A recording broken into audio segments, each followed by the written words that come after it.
Stadion Senayan, sebuah monumen kemegahan yang seharusnya menjadi saksi bisu kejujuran, sportivitas, dan keringat para atlet, pernah menyimpan sebuah rahasia kelam yang dilegalkan oleh negara.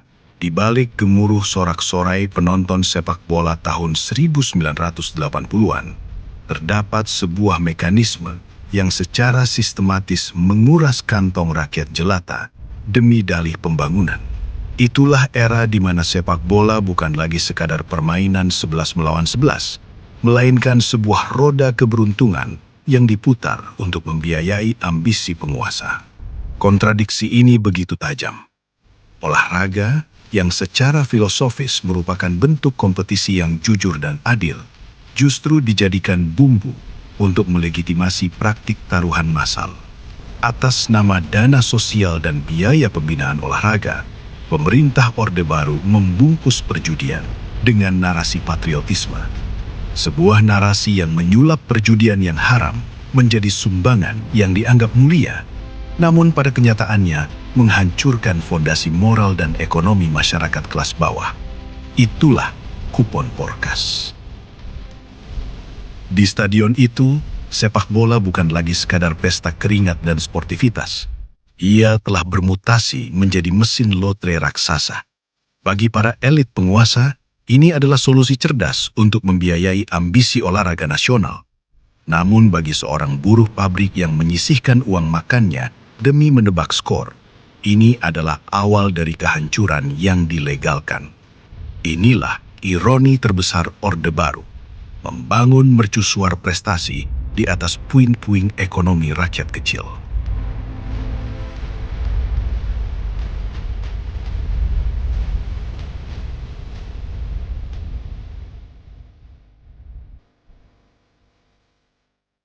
Perjudian di Indonesia bukanlah fenomena baru yang muncul tiba-tiba. Akar sejarahnya menjuntai jauh ke masa kolonial Belanda, di mana pemerintah kolonial melegalkan loto dan pajak judi untuk mengisi kas mereka. Memasuki era Soekarno, perjudian sempat dilarang keras karena dianggap sebagai penyakit masyarakat yang tidak sesuai dengan karakter bangsa yang baru merdeka. Namun, realitas ekonomi seringkali mengalahkan idealisme politik.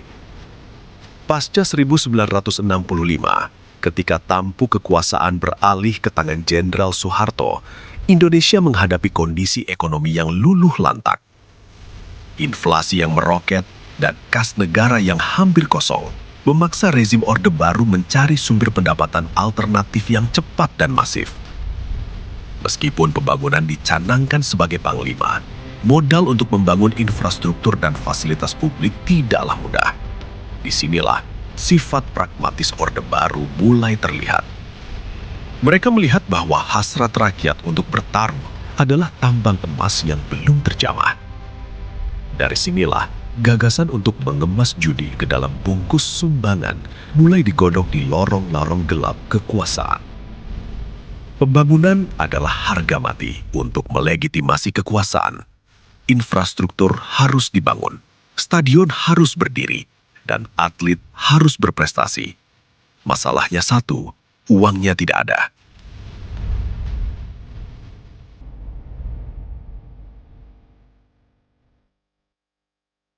Presiden Soeharto menyadari bahwa pembangunan olahraga Indonesia membutuhkan dana yang luar biasa besar untuk bersaing di kancah internasional. Namun, mengandalkan APBN yang terbatas dianggap tidak realistis. Maka muncullah sebuah ide provokatif, menciptakan sebuah sistem taruhan yang dikelola negara, di mana masyarakat secara sukarela menyetorkan uangnya melalui kupon-kupon berhadiah. Presiden Soeharto dikenal sebagai sosok yang penuh perhitungan. Ia menyadari bahwa memungut pajak secara langsung dari rakyat yang masih miskin akan memicu perlawanan. Namun, jika uang itu dipungut melalui harapan untuk menjadi kaya mendadak, rakyat akan memberikannya dengan sukarela, bahkan dengan senyuman. Logika yang dibangun saat itu sangat sederhana namun mematikan.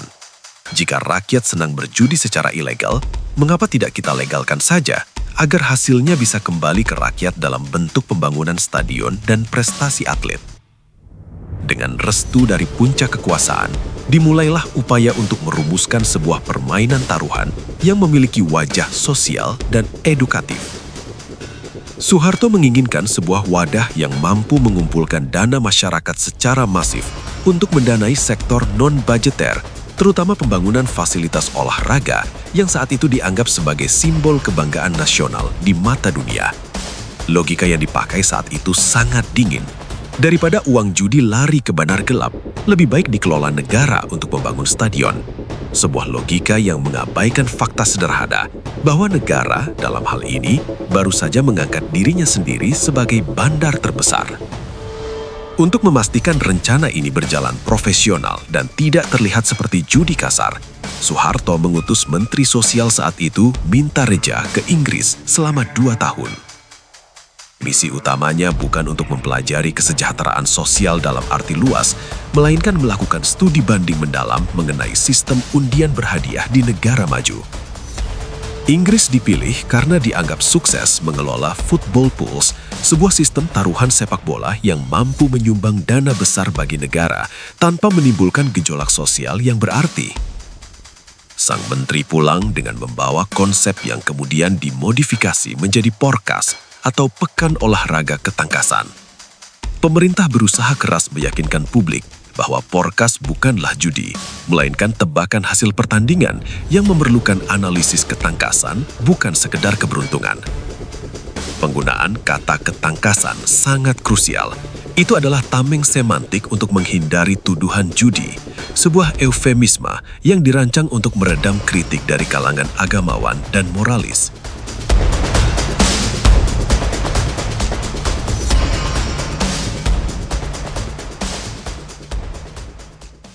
Porkas secara resmi diluncurkan pada tahun 1985. Dengan harga Rp300 untuk setiap lembar kupon, pemerintah memiliki target pemasukan sebesar 5 miliar sampai dengan 13 miliar setiap tahun. Sepak bola terpilih menjadi komoditas utama. Namun saat itulah sportivitas mulai menemui ajalnya. Masuknya uang taruhan dalam jumlah masif ke dalam liga domestik menciptakan tekanan luar biasa bagi para pelaku olahraga. Dan tentunya siaran ini dapat Anda saksikan berkat kerjasama Televisi Republik Indonesia dengan Yayasan Dana Bakti Kesejahteraan Sosial, kupon sumbangan olahraga berhadiah. Sepak bola dipilih sebagai motor utama karena popularitasnya yang lintas kelas. Namun masuknya unsur taruhan ke dalam lapangan hijau segera memicu konflik kepentingan yang hebat. Sportivitas mulai berbenturan dengan tekanan para pengelola undian. Konflik pecah di jajaran internal PSSI, pemerintah, dan sponsor. Di satu sisi, PSSI membutuhkan dana segar, namun di sisi lain, integritas kompetisi dipertaruhkan. Sponsor besar seperti PT Bentuel yang saat itu menjadi tulang punggung kompetisi sepak bola profesional Galatama mulai merasakan aroma tidak sedap. Di balik layar terjadi ketegangan mengenai integritas pertandingan. Investigasi sejarah juga menunjukkan bahwa demi menjaga keuntungan pengelola Porkas, hasil pertandingan mulai diamankan.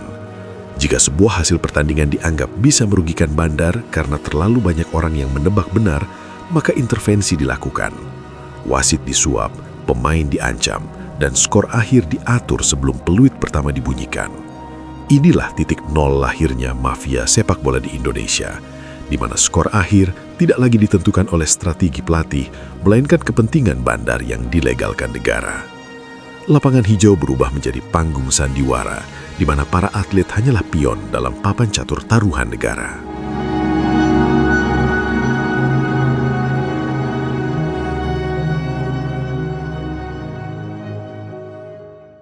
Pemerintah Orde Baru sangat piawai dalam mengolah diksi. Mereka menolak keras kata perjudian dan menggantinya dengan istilah-istilah halus seperti sumbangan berhadiah atau dana sosial. Alasan yang terus didengungkan meliputi pembiayaan pembangunan olahraga, di mana pemerintah ingin uang hasil Porkas digunakan untuk membangun fasilitas atlet yang tidak tercover oleh APBN, sumber pendapatan negara, di mana pemerintah ingin Porkas menjadi pemasukan kas negara selain pendapatan dari pajak, menekan judi ilegal, di mana berdalih bahwa dengan adanya judi legal, praktik judi gelap, toto gelap akan hilang dengan sendirinya. Sumbangan berhadiah, di mana pemerintah ingin memberikan kesan bahwa rakyat sedang berderma dan hadiah hanyalah bonus dari Tuhan. Padahal semua itu hanyalah selubung untuk melakukan eksploitasi ekonomi terhadap masyarakat yang tergiur jalan pintas menuju kekayaan di tengah himpitan kemiskinan. Rakyat dipaksa percaya bahwa dengan membeli kupon, mereka sedang menjadi patriot. Padahal yang terjadi adalah redistribusi kekayaan yang terbalik dari kantong si miskin ke pundi-pundi penguasa dan kroninya. Secara yuridis, keberadaan Porkas sebenarnya berada di wilayah abu-abu, bahkan cenderung melanggar. Undang-Undang Nomor 7 Tahun 1974 tentang penertiban perjudian dengan tegas melarang segala bentuk perjudian di Indonesia. Namun rezim Orde Baru memiliki surat sakti dalam bentuk keputusan menteri dan peraturan pemerintah yang mengklasifikasikan kegiatan ini sebagai pengumpulan dana sosial. Porkas dilegalkan dengan status izin khusus pemerintah. Evolusi permainan ini sangat agresif. Ketika Porkas mulai diprotes, ia berganti nama menjadi KSOB, Kupon Sumbangan Olahraga Berhadiah. Ketika KSOB mulai dianggap terlalu menjurus ke olahraga, pemerintah meluncurkan SDSB, Sumbangan Dermawan Sosial Berhadiah, pada tahun 1988. SDSB cakupannya lebih luas dan hadiahnya lebih menggiurkan. Ini bukan lagi soal sepak bola, ini adalah lotre murni yang menjerang setiap saraf masyarakat hingga ke desa-desa terpencil.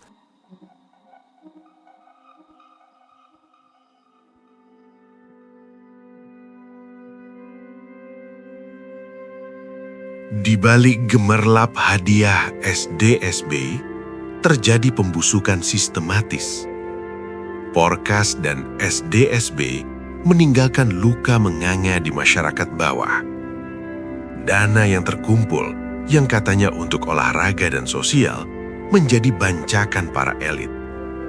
Laporan keuangan pengelola dana sosial ini seringkali gelap dan tidak pernah diaudit secara transparan oleh lembaga independen. Korupsi anggaran olahraga menjadi rahasia umum.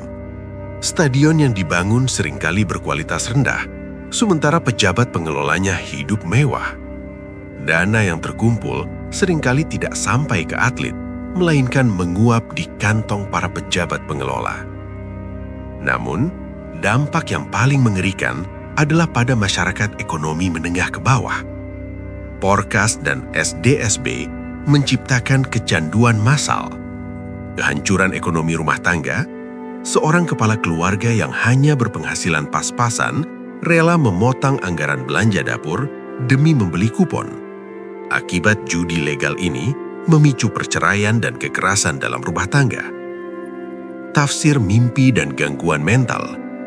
Muncul fenomena sosial yang menyedihkan di mana orang-orang berbondong-bondong pergi ke dukun, kuburan, atau menafsirkan kecelakaan lalu lintas hanya untuk mendapatkan nomor jitu. Nalar sehat bangsa seolah lumpuh. Kriminalitas jalanan meningkat seiring dengan bertambahnya orang yang terjerat huprang akibat kalah judi. Harapan palsu yang dijual negara menciptakan kemiskinan struktural yang semakin dalam. Gelombang protes mulai bermunculan dari organisasi kemasyarakatan, mahasiswa, dan tokoh agama. Tekanan massa yang tak terbendung akhirnya memaksa pemerintah menghentikan total SDSB pada November 1993, sebuah keputusan yang terlambat setelah jutaan keluarga hancur ekonominya.